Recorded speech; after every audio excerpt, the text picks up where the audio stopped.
Korea is an emerging world leader, the world's 7th largest exporting nation.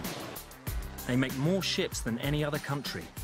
If we look at Korea today, it is emerging at such a pace that it's almost blindsiding some people right now. They're exporting more memory chips and display panels than anyone else on Earth. People who know this country view it the same way as we do, that it is a very dynamic, very energetic, hard-working country. They're designing brand new transport systems. South Korea has developed at an extraordinary rate. And a lot of that is to do with the fizzing energy, the frenetic pace of the economy, and the sheer energy that people are willing to invest in it. And they're creating world-class art, cinema, and music. It's exciting for music to be such a big part of culture here. In the last 100 years, South Korea has been invaded, subjugated, and divided. But within 2 generations, it's brought about an economic miracle that's changed the face of the nation and put this country of nearly 50 million people onto the world stage.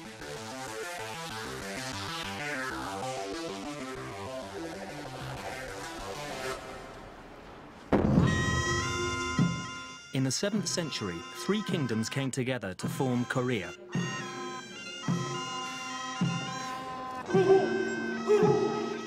Today, the country's physically divided, the result of a war that began in 1950 and never ended.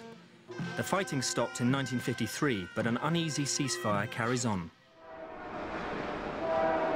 The Demilitarized Zone, or DMZ, marks the divide between South Korea and the Communist North. 2 million soldiers patrol the border. It's the most heavily fortified on Earth.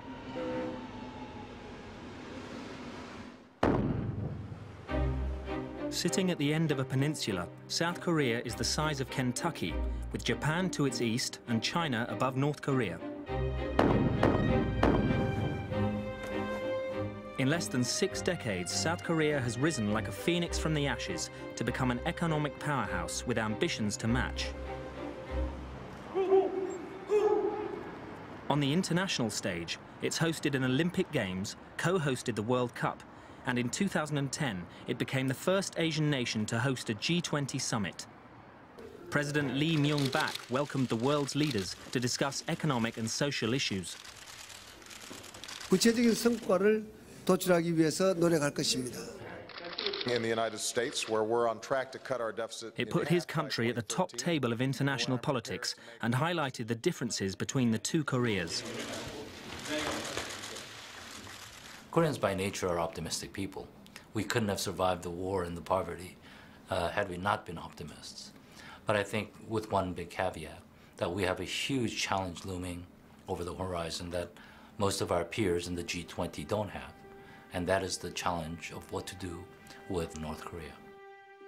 We have the fear that this might lead to another conflict that destroys everything achieved. They've broken the armistice on numerous occasions. Most recently, the unprovoked sinking of one of our naval vessels, the artillery shelling without provocation of Yeonpyeong Island, the harassment, the threatening. All of this casts a very long, dark, uncomfortable shadow over South Korea. North Korea remains a secretive, totalitarian state. Run by a dynastic family who've controlled it since the ceasefire, it has one of the world's largest standing armies. North Korea, after the Korean War, was equally devastated, but having had an industrial base prior to the Korean War, the North Korea recovered faster, and even into the late 60s, North Koreans were relatively wealthier. Not a great deal, but they were better off than South Korea. But today, they're 1/30th, if that, of our GDP. South Korea is a country that was raised by war, and that total destruction of the war has given it a lot of the impetus for building from scratch. So when we look at many of the industries, people were willing to take very bold decisions because essentially they had nothing to lose. The foundations of South Korea's economy were built through government-sponsored schemes that encouraged the growth of family-owned industrial conglomerates known as chaebols.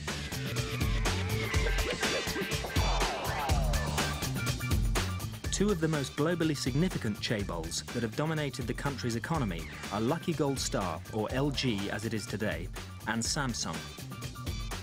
Samsung started out in 1938 as Samsung General Store, which was a trading company which sold dried fish and other foodstuffs. Our history starts from 1947. We started out as a small manufacturer of cosmetic facial creams for women. And then we ventured into other industries such as plastic materials, healthcare products, household goods, electronics. After the devastation of the Korean War in the 1950s, Samsung began to move into new business areas to help rebuild the Korean economy. Some of those included, for example, textiles and sugar refineries. Now, by the late 1960s, Samsung began to move into the electronics industry.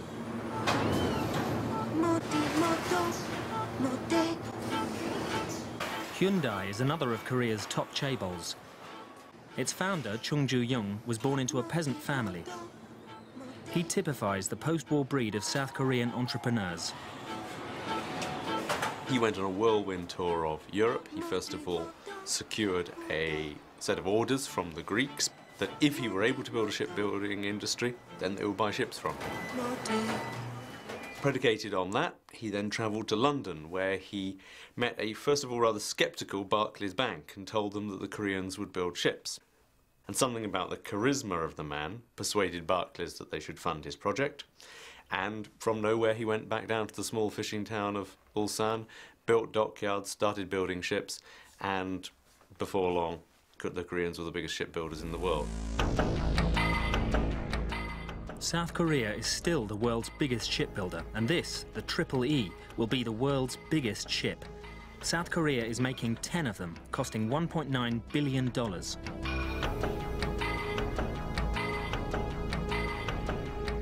As long as the Empire State Building is tall and as wide as an 8-lane highway, each ship can carry 18,000 containers, enough to transport 18 million flat-screen TVs.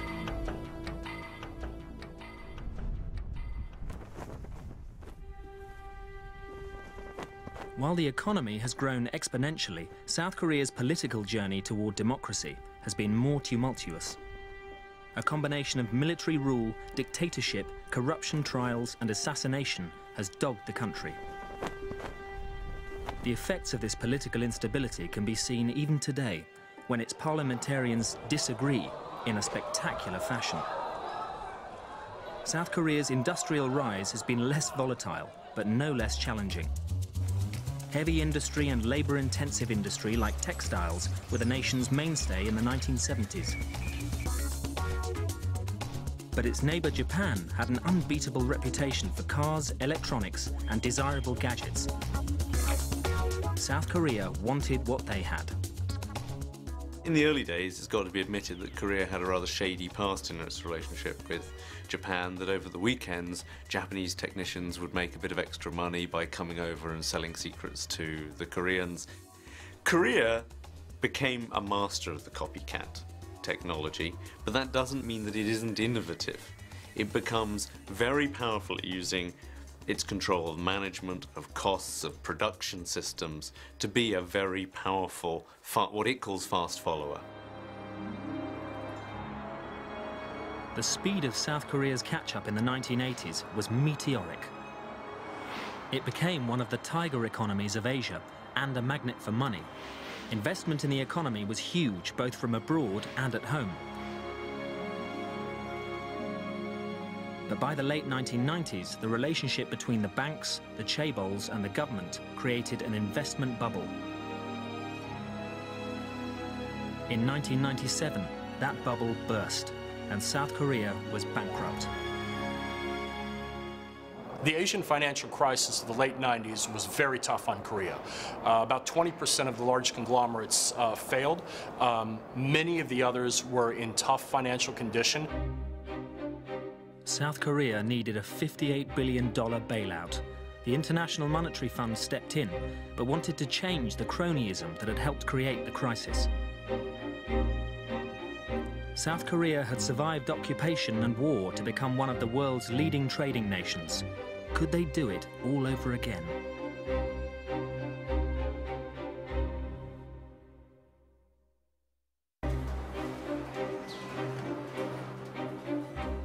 Looking at the gleaming cars rolling off this Hyundai production line at a rate of 12,000 a day, it's hard to believe that 14 years ago, South Korea was bankrupt.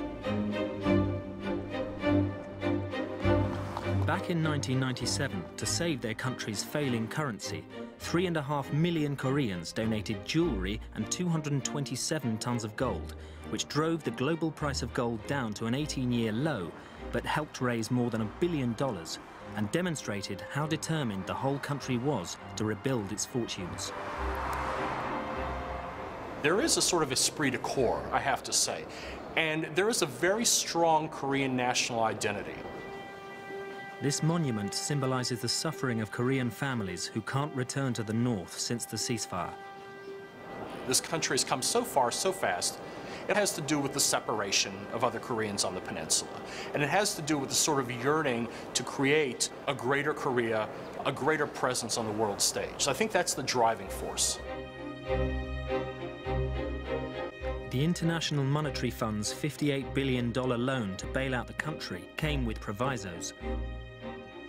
The banking system was restructured and the chaebols underwent change.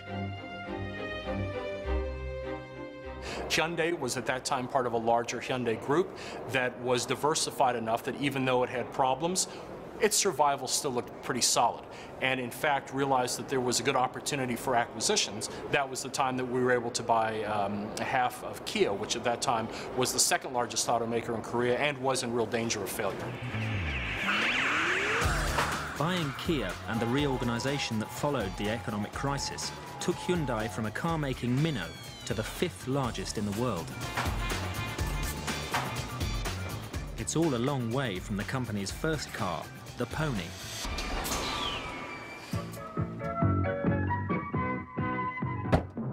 There was kind of a kit of parts. It was almost a United Nations of vehicles. The manufacturing and the engineering know-how came from the UK, the design came from Italy, the engine came from Japan. It was produced here. It was a little hatchback coupe that we started exporting to the rest of the world. As Hyundai Motors have grown, their ambitions have too. Now the company's going head-to-head with some of Europe's most prestigious brands, like BMW and Mercedes. The ambition early on was to produce vehicles. If you build them, they'll sell.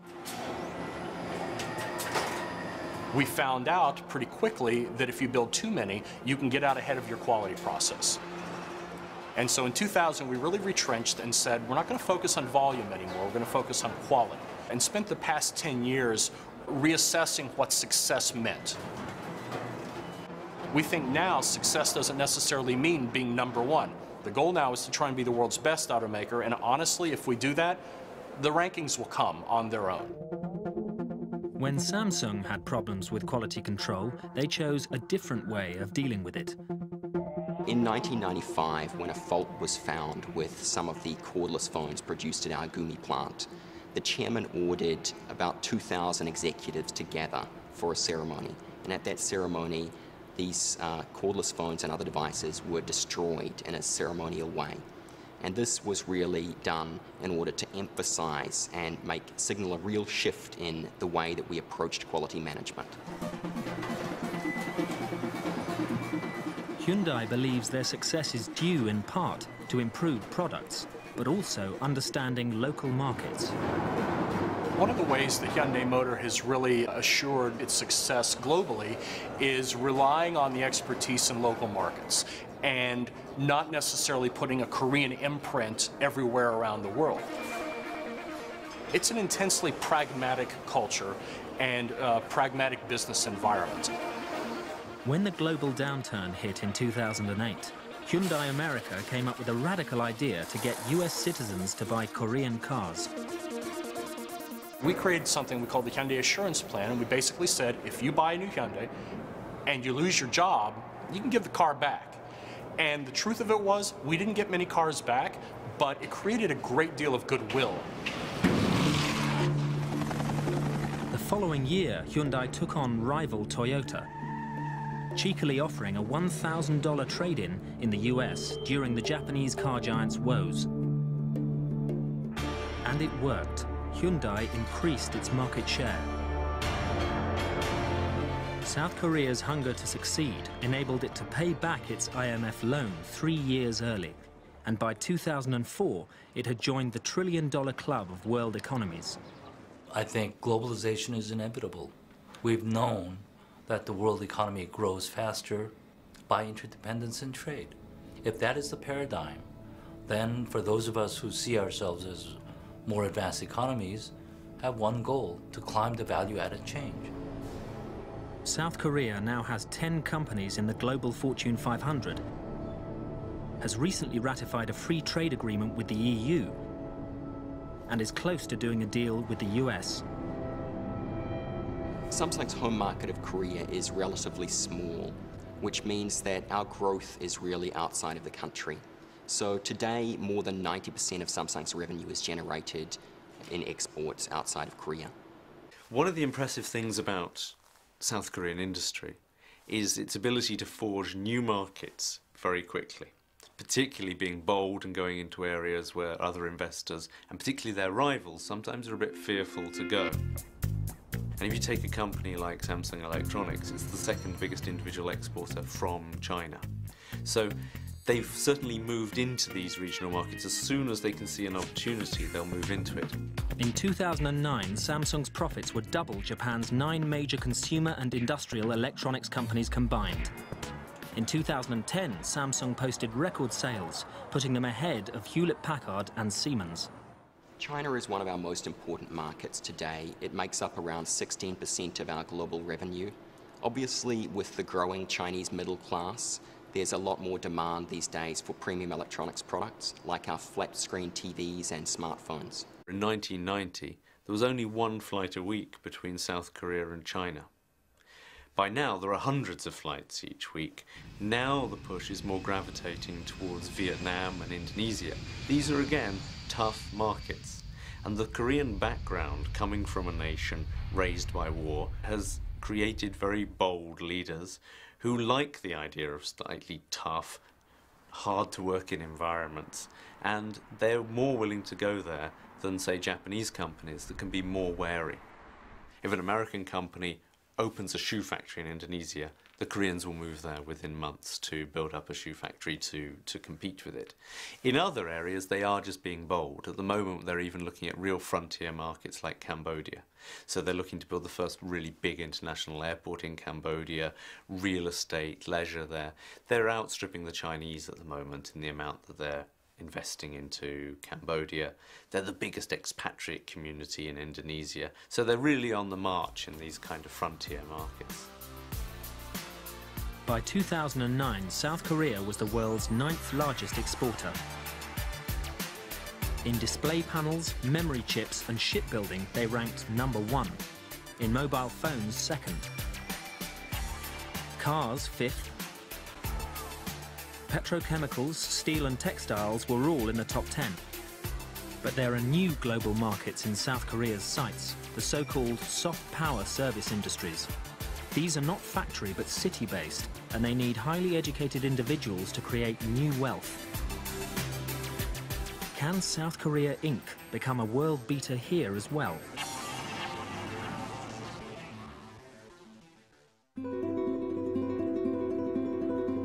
Just 60 kilometers from the border with North Korea, Seoul changed hands 4 times during the Korean War. Like South Korea's economy, it has been rebuilt and expanded, and is now one of Asia's international business hubs. Seoul's ambition is to compete with destination cities like New York or Paris. About half of South Korea's total population live in and around Seoul. That's 24.5 million people. But while the city's natural setting, the mountains and the Han River, are picturesque, Seoul itself is in need of a makeover. 그런 시절을 거치면서 사실은 When we were growing rapidly, it was difficult for Seoul to pay more attention to making the city beautiful. 역부족인 그런 상태가 한동안 지속이 됐던 거죠. 그랬기 때문에 불과 몇 년 전. Therefore, Seoul was regarded as a grey concrete city until 5 years ago. 오명을 벗어나기가 쉽지가 않았습니다. Part of it comes down to just the scale of the place. It's sprawling, it's huge. It has a legacy of a lot of particularly ugly housing. And the problem with ugly housing versus ugly office buildings is people live in ugly housing. So it's going to take a very, very long time to regenerate a lot of those areas. If anyone can do the regeneration, though, it's certainly the Koreans. The cultural legacy of the city is being rediscovered. This space is a reclaimed oasis in the car-choked streets to celebrate Sejong the Great, one of the nation's founders. This is the latest construction in the city's $102 billion project to make Seoul a design capital. 동대문 운동장 터에 만들고 있는 DDP를 예를 들 수 있습니다. 그 공간은 We are currently building DDP on the land where Dongdaemun Stadium stood. The site has historical significance because there are the remains of a fortress wall and an armory from the Chosun dynasty.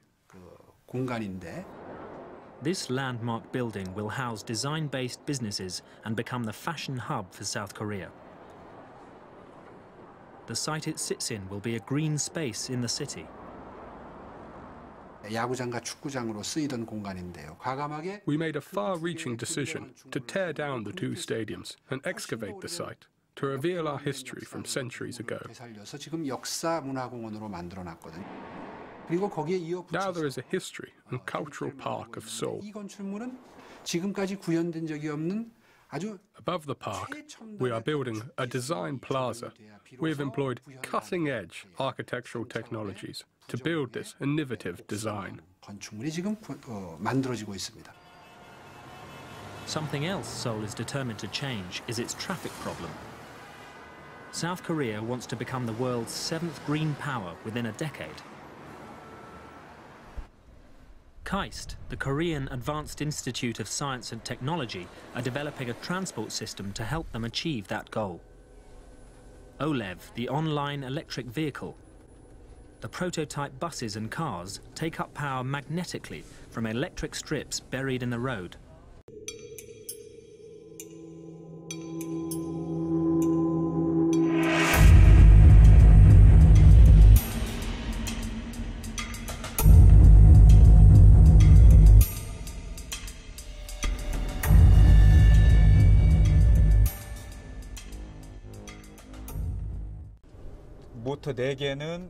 There are 4 supporting motors that are the same as diesel motors.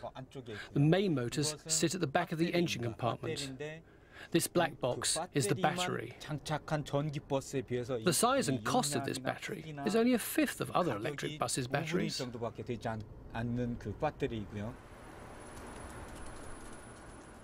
The screen over there has a green indicator for drawing the charge and a yellow one for recharging the battery. OBZURV could change urban transport worldwide. And if 50% of Koreans switch to OBZURV, the country could reduce its oil imports by 35 billion barrels a year. 운행되는 노선의 한 3분의 1 정도. Only a third of the route needs to be capable of recharging. This system is a dream come true. 운행될 수 있는 정말 꿈과 같은 그러한 시스템이죠. From a country that was a fast follower, this South Korean innovation is set to challenge the rest of the world within the next few years. 이러한 변화들이 아마 I think we will amaze the world with this innovative advance in transportation. 세계에 퍼져나갈 수도 있다고 저는 생각을 합니다. While South Korea's industry has been focused for 60 years on exports, the city's tourism boss is focused on importing visitors. It's a green city, and we've been attracting hordes of tourists. In 1980, we had 1 million visitors, or not quite. 10 years later, it became 3 million. And last year, 2010, we had almost 9 million. One of the great challenges for South Korea right now is that it is bottom of all league tables when it comes to Asian tourism. Tourists don't want to go to South Korea. They want to transfer through the airport. They want to use its airlines. They don't necessarily want to get off the plane. We've invested a lot of time, energy, and money. The result is Incheon International Airport, Seoul's International Airport, has been voted the world's #1 airport for 6 years in a row. South Korea is not yet in the ranks of Asia's top destinations, but it has plans to tempt the world's traveling consumers. We look at Korea today, it is emerging at such a pace that it's almost blindsiding some people right now, because all eyes are on China. Eyes have sort of been on Japan, but certainly we've seen this China focus. But if you talk to luxury goods companies, if you talk to retailers, if you talk to even small trouser manufacturers in Italy, just focusing on the consumer side, they say the most magical part of the world right now is South Korea. Look at the 3 main department store brands. These are not global household names yet, but you've got Shinsegae, you've got Lotte, you've got Hyundai. 3 stores which rival pretty much anything in Tokyo. They beat the pants off of anything in Hong Kong, and you can pretty much write off North America, Australia, and Europe. In a very short span of time, our bathroom cupboards or women's cosmetics bags are going to be full of Korean brands that are already billion-dollar companies in their own right. They just haven't gone beyond the borders of that nation yet, but they're on their way. Millions of tourists do come, and thousands of people who work for multinational companies do stay. Seoul offers both luxury shopping and its own fast food. Bindaetteok could be Korea's contribution to the menu of international foods found across the globe, like hamburgers and pizza. There are 3 or 4 things that the Koreans do incredibly well, which are also quite easy to transfer into a fast food format. Here is something which is taking fresh ingredients and mixing them together, and you've got the wonderful taste and the ease of Korean pancakes. 우리나라에 Fast food culture was introduced by the West Korea, so I think we can export Korean fast food, which has lots of vegetables and fermented ingredients, to the West. I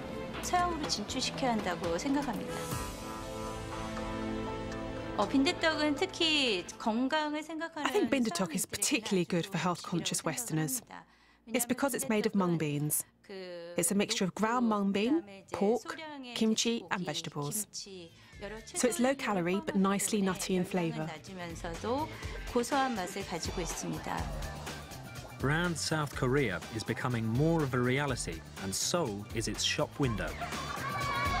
It has myriad assets, from hot springs, of course, Korean cuisine, there's great shopping, there's amazing service, it has all of these things, but it hasn't been able to bundle together all of these raw assets into a strong, compelling national brand.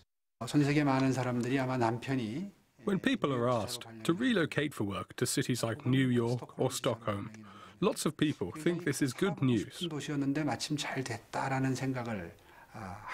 So perhaps after 10 years, Seoul might become one of those cities where people want to live before they die. That's one of my hopes for Seoul. While Seoul is making itself more beautiful, underneath, the city's heartbeat is digital. It's the most wired city anywhere and has world-beating creativity coursing through its veins.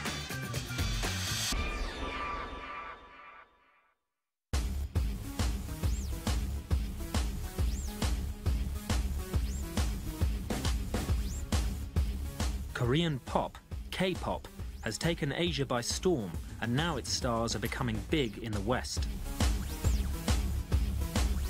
The Hallyu, the Korean wave, is a cultural phenomenon, and in the global soft power stakes, it's been called the country's biggest weapon. When you look at raw soft power, those assets that can't be bought but are instantly loved and embraced by people around the world, the Koreans have understood how to export those things in spades. K-pop and now Hollywood film star Rain is one. He's been selected as one of People magazine's 100 most beautiful in the world. And film director Park Chan-wook, an award winner at Cannes, has Quentin Tarantino as a fan. And girl groups like Wonder Girls and Girls' Generation have gone international, making millions in export revenues. The K-pop has definitely become a bigger influence than it was like 5 or 10 years ago. So it's exciting for music to be such a big part of culture here.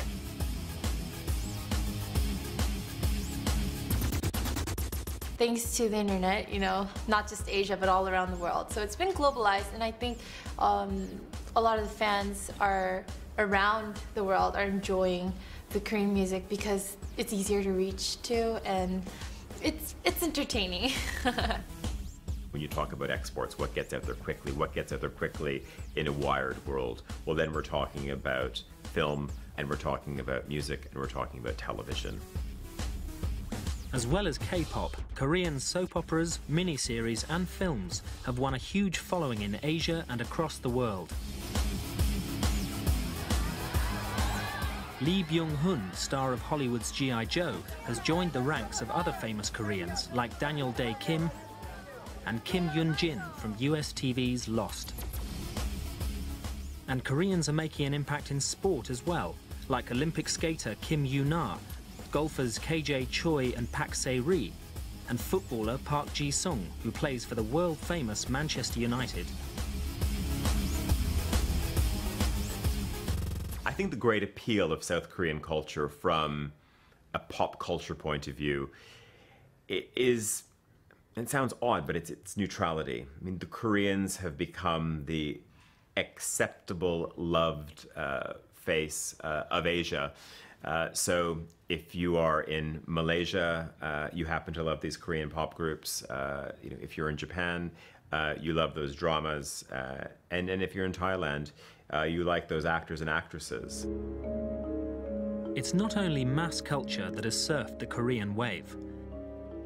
Korean art has gone mainstream in capital cities across the globe.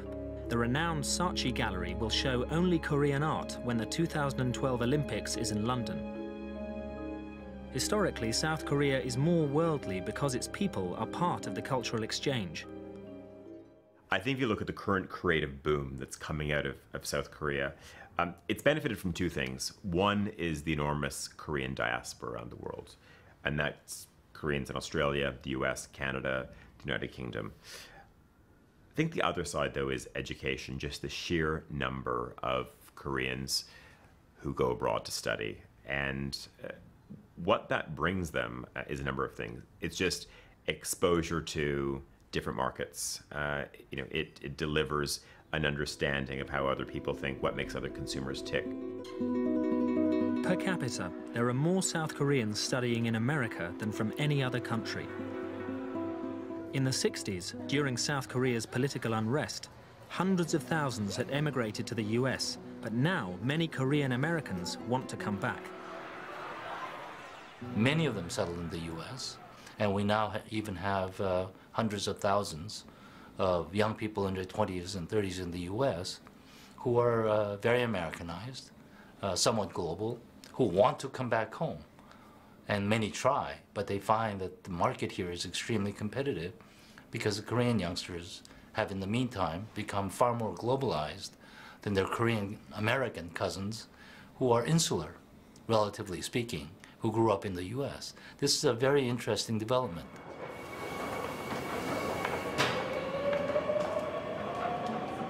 Another reason South Korea is so globally in tune is that the country is a trailblazer for high-speed internet. 81% of the population are wired to broadband. Seoul calls itself the most wired city on Earth, and even in the subway there is connectivity.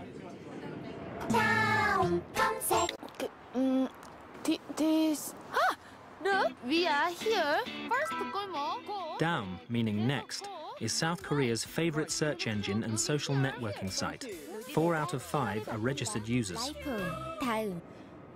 And this new digital world is changing some traditional Korean aspirations.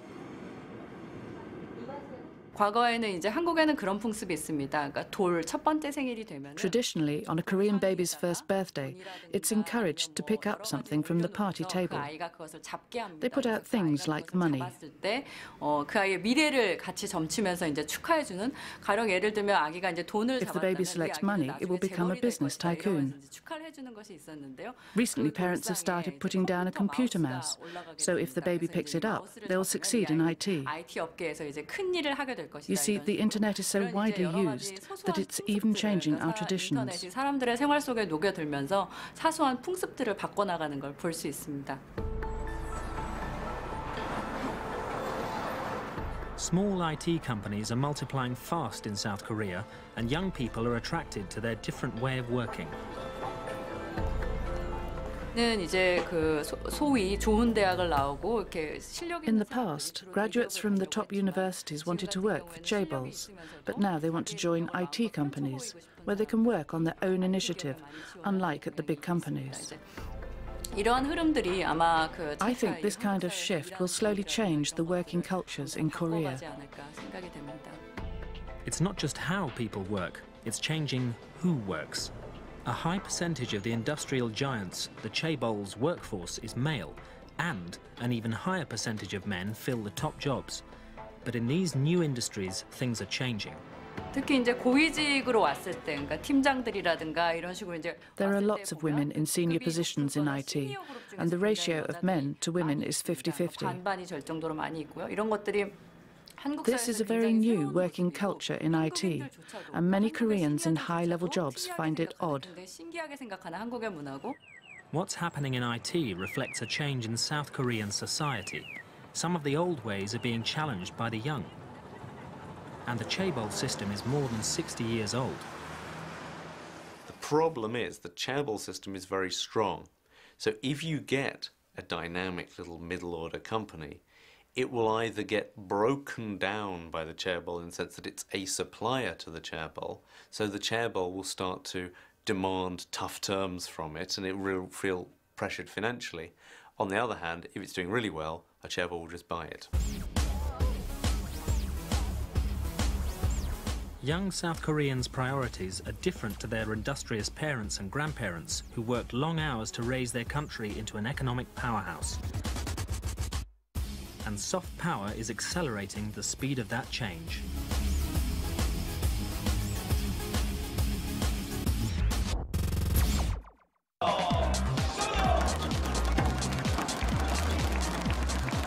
These Koreans are world leaders in online gaming.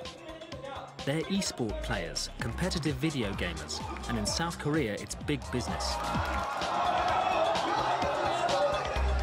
A byproduct of the broadband boom, some 17 million Koreans are gamers, and hundreds of thousands watch their heroes in action.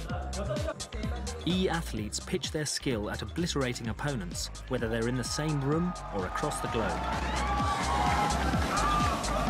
Matches are broadcast onto dedicated TV channels, and the top players' fan clubs are bigger even than many K-pop stars. Koreans love e-sport because we have a professional league and e-sport athletes are very competitive. With so many fans, I hope that e-sport can get even bigger. Born in a digital age, young Koreans expect instant gratification. Especially the younger generation are used to speed. They're speed addicts. When they turn on their computer, they want it to boot instantly. 30 seconds is too long. They want to be everywhere all at once, unless we're able to provide services that take these young people where they want to be very, very quickly, either in cyberspace or in real space. We have problems. South Korea wants its young people to be as nationally proud and committed as their parents are to the enormous advances the country has made. But there are problems. Its infrastructure, education, politics, and law still lag behind the best in the world. President Lee Myung-bak has reform on the agenda, but the speed of change has been questioned. And a lot of Koreans really mistrust their political elite, their judiciary, even their own military. So there are lots of areas where the Koreans still feel that reform is needed.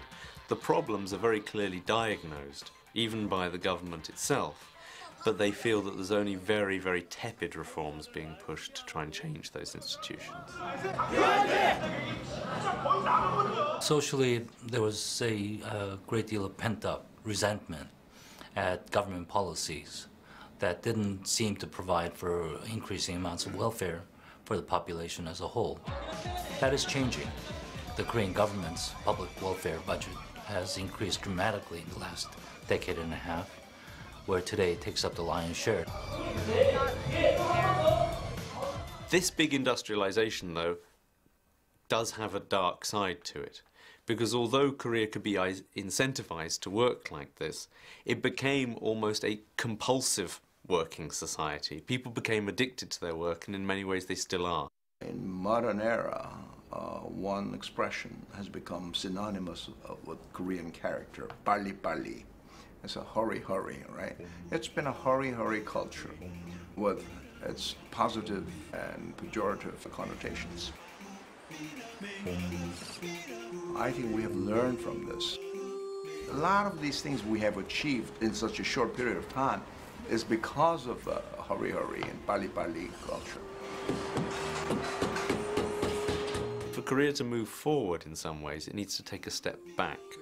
Its education system and its companies are locked into a certain way of thinking, of rote learning, of mass production, and there needs to be a sense of how do we incorporate creative thinking, innovation, different types of companies into our economy? How do we allow the middle order, more innovative companies to stand on their own and not be eaten by the chaebol? But even as they begin to address their social problems, South Korea's political ambitions are starting to be realized. When President Lee Myung-bak hosted the G20 in 2010, the country believed it was time they were recognized as one of the world's developed nations, but with an awkward history.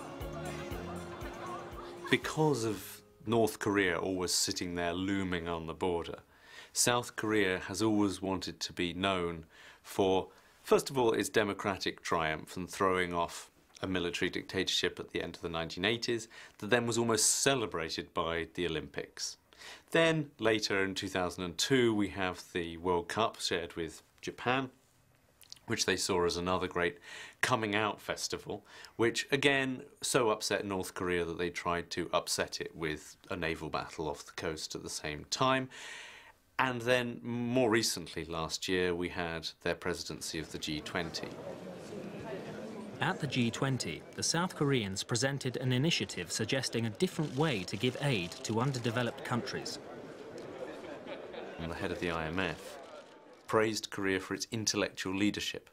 Now, we spent a lot of time in the history of Korea looking at Korea as a nation that was a fast follower, that was master of catch-up or being a copycat. So when he went out and praised some of the economists from Korea as being intellectual leaders, that was something new. I think over the next decade, we're certainly going to see more and more spheres of life where the Koreans are giving leadership, ideas and creative thinking, fields where we haven't even seen them before.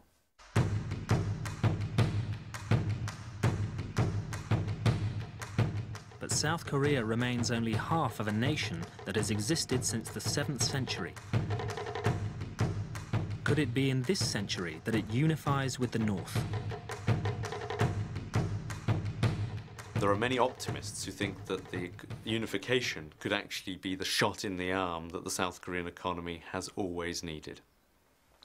That there's going to be a cheap workforce, there's going to be room for development of South Korean factories up north, that always South Koreans are looking for that point of comparison with Japan. Will unification be the thing that gives us that extra fillip and brings us up to the level that the Japanese are at? Even without unification, to progress and get that competitive edge, South Korea needs its trademark on products to be as nationally strong as French perfume, German cars, and Japanese technology. Once upon a time, Samsung, they fought purely on price. Now they fight on design and service. It is our technology that made your life smart. we're now approaching what I sort of see as the third Korean wave. If the first Korean wave was LG, Samsung arriving in our households, more Hyundai vehicles and Kia showing up on the street, if the second wave was the K-pop boom, the soap opera boom, let's say the whole soft power boom that we've seen from South Korea, the third wave is going to be an industrial and brand one. And what we're about to witness are Korean brands hitting every other part of our daily life. After 60 years of near relentless growth, does South Korea feel it has achieved its goal? And is there more to come? On the whole, I think South Koreans today, in 2011, feel relatively comfortable economically. There isn't a great deal of discontent in their lives. They worry about North-South Korean relations. They worry about the environment. They worry about the scarcity of resources. They worry about their children. But these are the worries of a relatively affluent, relatively comfortable economy anywhere on this planet.